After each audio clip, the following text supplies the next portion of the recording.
Bonjour à tous et bienvenue. Nous sommes sur le plateau de l'École publique de journalisme de Tours, au plein cœur de la 18e édition des Assises du journalisme. Nous sommes en compagnie de Vincent Berthier. Bonjour.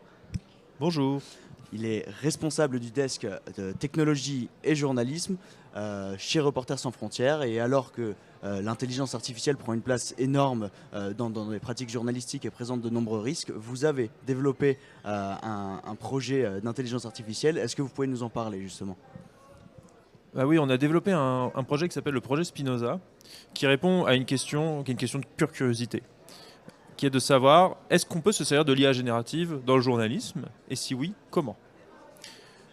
C'est un projet qui est expérimental, qu'on a développé dans un cadre fermé, c'est-à-dire que ce qu'on fait n'est pas accessible au public. On l'a fait en partenariat avec l'Alliance pour la presse d'information générale, l'Alliance de la presse d'information générale, pardon, qui regroupe les quotidiens de presse d'information français et de la presse hebdomadaire.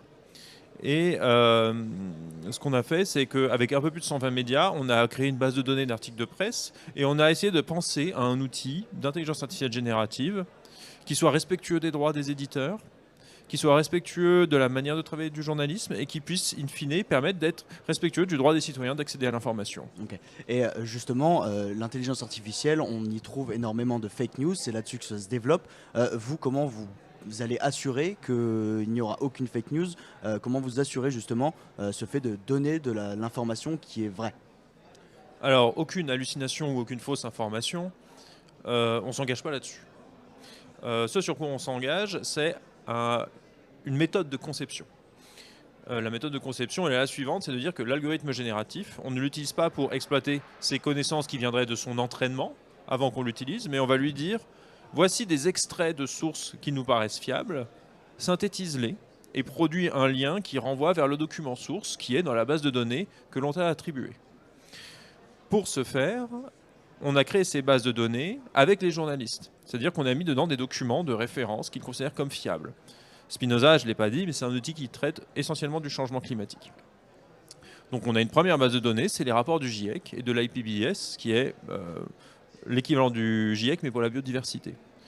On a une autre base de données qui sont des articles de droit français sur l'environnement. On a une troisième base de données qui est des rapports de l'ADEME, qui est l'agence de la transition énergétique.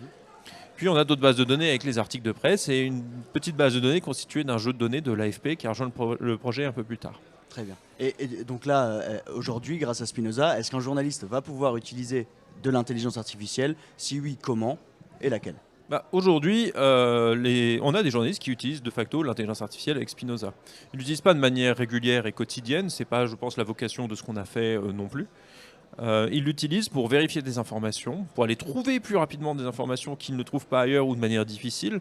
Je pense que tous les journalistes comme moi ou vous auront remarqué à quel point Google devient un outil de plus en plus laborieux à utiliser quand on est journaliste, puisqu'il est saturé de publicité et de contenus commerciaux. On a des journalistes à l'AFP qui s'en servent.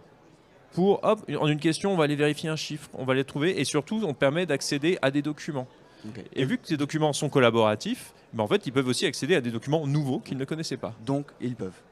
Comment ? Donc, ils peuvent travailler avec. Ils peuvent bien sûr travailler avec, mais de toute manière, Super. Ils le font déjà. Ils le font avec ChatGPT. Super. Merci beaucoup, Vincent Berthier. La couverture des Assises du journalisme se poursuit sur les réseaux sociaux de l'EPJT et sur le site factoscope.fr.